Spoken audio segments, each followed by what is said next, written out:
Hello, welcome. So if you have been struggling with not only losing the weight, but then the fear of gaining it back, and that fear of gaining it back is driving you absolutely freaking nuts, and you keep eating because you know that tomorrow you're gonna start some diet and you keep gaining weight and it's just this like crazy nightmare.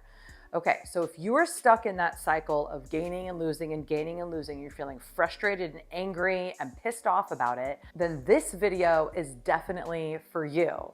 Okay, so make sure that you like and subscribe so that you don't miss a thing. My name is Stein and I am a clinical hypnotherapist, and I'm here to help you uncover the reasons why you keep gaining the weight back and you end up being frustrated and in this cycle of disappointment and frustration and dieting, and you just want off of that nightmare train. Okay, so today we're going to be talking about weight loss, right? Because that's what we want here. But it's not just weight loss, right? Because you've probably done that before. We're looking for something a little bit more. It is beyond just losing the weight. What you really are looking for is permanent weight loss. Even if and when you gain a couple of pounds, it's no big deal. It doesn't send you into a spiral of needing to exercise more, needing to diet, needing to restrict, and needing to all that crazy stuff, and end up just in a fear spiral and gaining the weight back anyway. That is miserable. So there's something that we really need to understand as we're cruising along our life that's really gonna help us not only lose the weight, but keep the weight off. Lose the weight from our mind and all the stress and the frustration, release the weight from our shoulders and all of the taking care of everybody else and not putting our self-care first, releasing the weight from our heart, all of the frustrations and the disappointments and the failures of the past. We're going to release the weight from the body once and for all.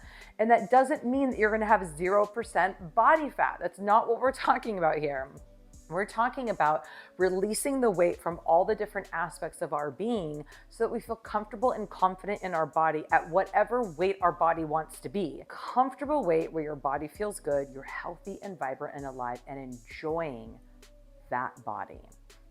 Okay, so obviously there's a couple of things that are gonna need to happen, right? First of all, we're gonna have to learn how to eat well. Eating well also includes drinking well. I have seen too many of us get sidetracked with drinking things that have a bunch of sugar and calories and drama in it. So don't get caught up in that. When we talk about eating well, that means what we are putting inside of this mouth is actually serving this body. And what's interesting about that is that we all know that about 80% of our discomfort, of our diseases, of our illnesses, of reasons why people go to the doctors could be completely eliminated by changing this one thing. Changing what we put inside of this face right here, what we are eating and what we are drinking. And eat and drink well for the body that you have. You don't have somebody else's body with whatever their system is, their metabolism, their structure, whatever it is. And we all know that if we ate better and we ate right for our body, we would feel better, we'd be looking better, we'd have more energy, we'd have more vitality, we'd be sleeping better, our cravings would be gone, our emotional ups and downs would begin to soften and mellow out and even out. We know all of this. We know that what we put inside of our face makes a difference.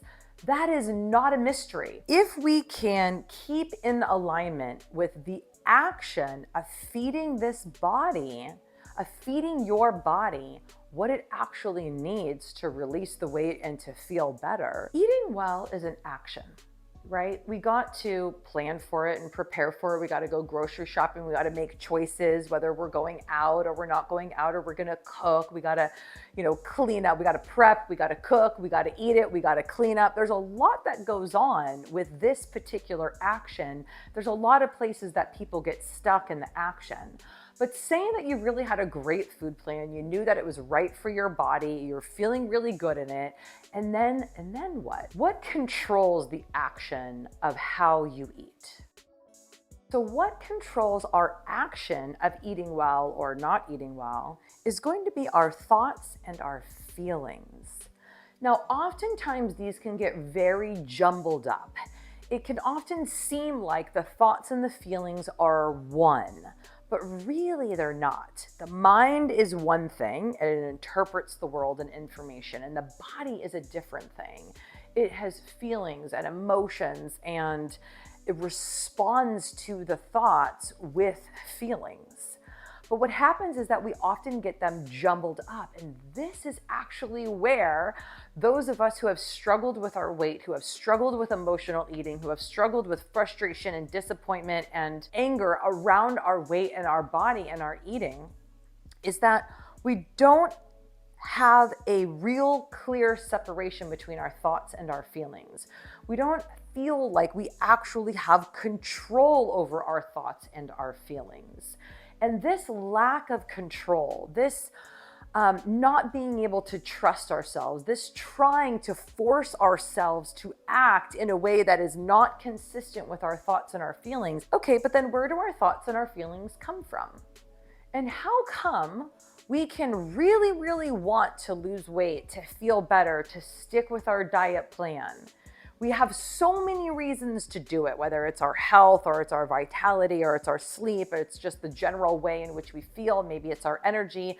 Maybe it's we're on a bunch of medications. Maybe we just want to play with our kids and our grandkids and like have the energy to do that. There's a lot of reasons why people come to the decision that they want to lose weight.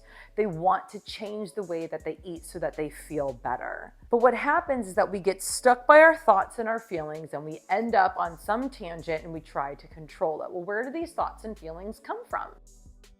They come from the subconscious mind. It comes from our past experiences, our knowledge, our wisdom, the different times that we succeeded, the different times that we failed.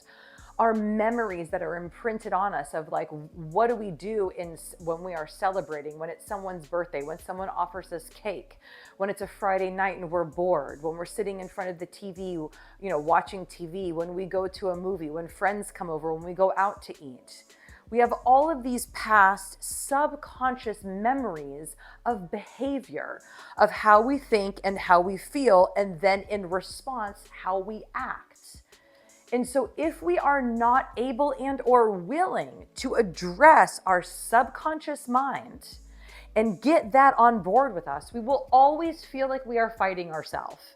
It will always feel like we are either on a diet, so we're restricting because we're punishing ourselves for eating what we wanted to eat, but we're going to go on a diet and restrict ourselves, and so that we can lose the weight, so that we can feel better, so that we can eat the way that we really want to eat without the guilt.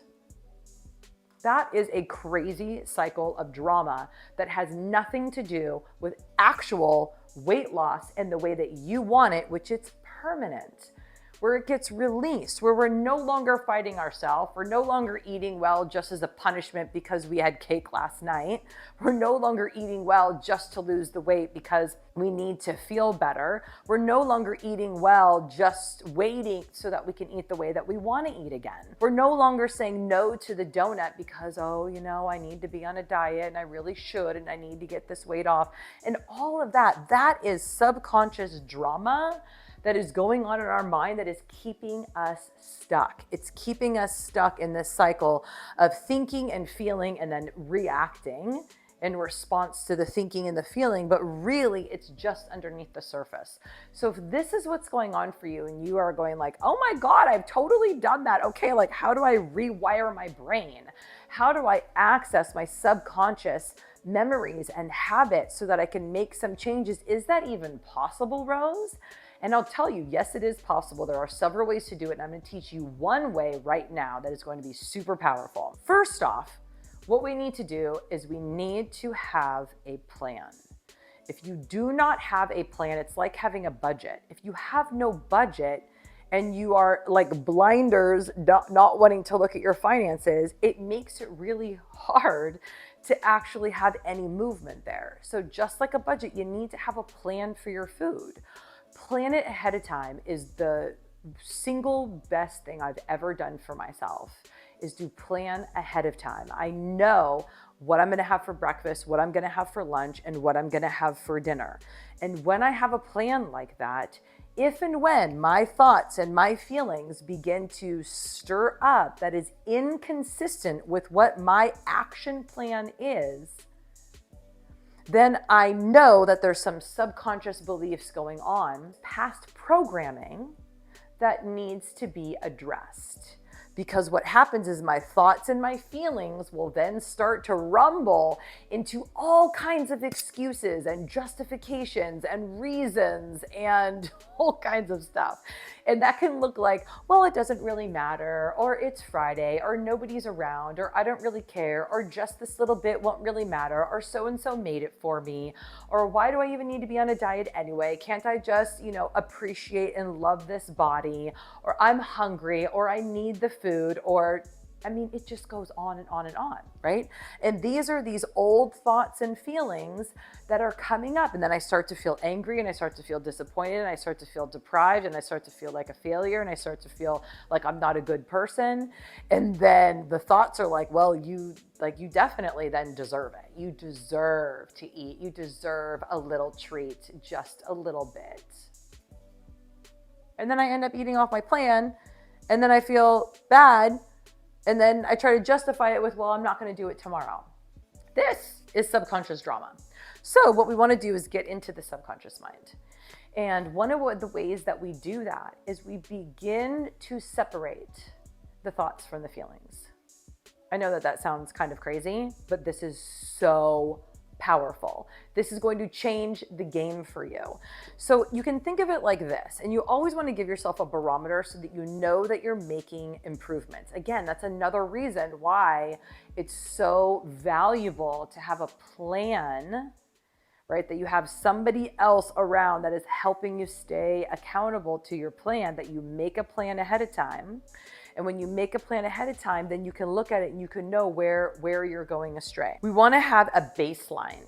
So you ask yourself on a scale of 1 to 10, like 10 being, oh my God, it's like the most intense feeling and it's so uncomfortable. And I just like my thoughts and my feelings are all together and I just don't care. Like that's a 10. Right? Like I'm going for it.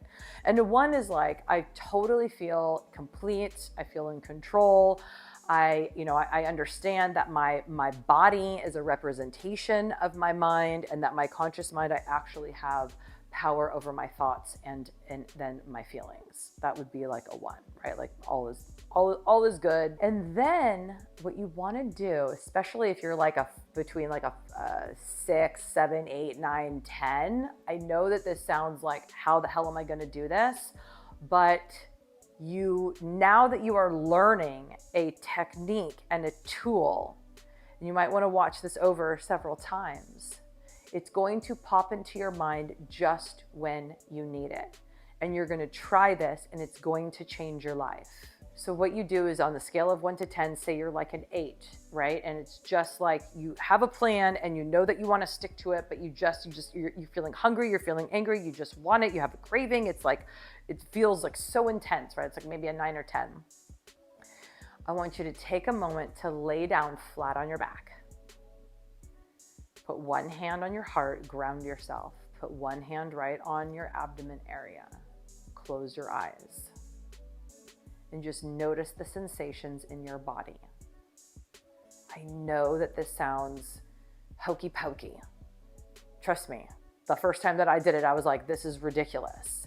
But the person promised that it would work. And he told about how it worked for him, how he had so much anxiety that it was like swirling inside of him.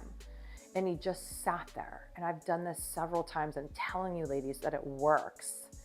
So lay down on your bed, ground yourself, hand on your heart, hand on your belly. Feel the sensations in your body. Notice that the body sensations are not the same as the story that's going on in your mind.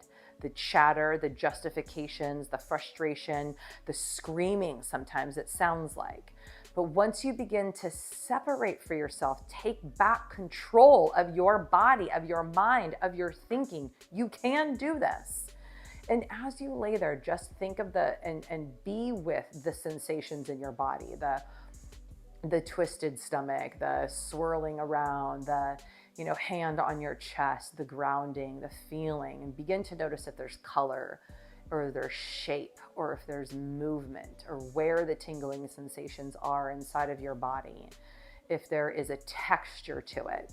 Notice how I'm really focusing on the sensations in the body, and the story begins to disappear. Automatically it's going to want to go back up into the story, and it's like all the reasons why you got to do it and why you deserve it and why this is ridiculous and all of the chatter in the mind, all of the thinking. And just say, thank you, thoughts. That is not where I'm going, and get back into the body. And do this until the feeling and the sensation and the anxiety and the craving and the thing that begins to happen begins to soften, and it will begin to quiet, and it will begin to slow down. And stay with the sensation in the body. And every time it tries to go back to the story, say, thank you very much. I do not need the story. Get back into the body. Describe the color. Describe the sensation. Be with it. Feel the sensation in the body, not the emotion, right? Because the emotion is the story, and the story will start to take it, and then it will start to feel in the body, and then it becomes this one cycle. We're separating from the mind. The mind is something different. The body is where the feelings are. The body is where the sensations are. The body is what needs your attention. And it might take 3 minutes, it might take 5, it might take 7. I've noticed that it really is only like 3 to 5 minutes. It seems like a lifetime because like your head is screaming at you to get up and to do something. But if you just sit with the sensations of the body until they calm down, until it passes, this is the power that you've been looking for. This is the difference between weight loss that comes back over and over again and the kind of weight loss that is permanent because you've taken back control of your mind. You are no longer driven by cravings or food obsession or food thoughts or justifications or all of that BS belief system that swims around in the mind, taking us from feeling good to feeling like crap, taking us from being at our ideal weight to gaining 10, 20, 30, 40, 50, 100 pounds. This is the difference. So then once the feeling, so the sensations in the body have settled, the mind chatter has been separated. In that space, in between the thinking and the feeling, is where the grace is. That is where the power is. That is where you can actually make a choice when it didn't ever seem like a choice before. And once again, so that you can get that frame of reference, ask yourself on a scale of 1 to 10 now, how intense is it? And I would suggest sitting until you get to a 0. It is possible. You can do this. But even if you get to a 3, it's certainly better than a 10. But if you sit and you wait until it's a 0, you will have more sense of self-esteem that begins to grow as you begin to take back power. Okay, so that is probably the best the best technique that I can ever share with you. And of course, as a clinical certified hypnotherapist, this is the kind of work that I do with my clients on a one-on-one basis and in my group programs. If you want to know more about that, let me know. Make sure that you subscribe below, leave me a comment below. Let me know how this has helped you, how this is changing your life. I guarantee that it will. Okay, I love you so much. Talk to you later.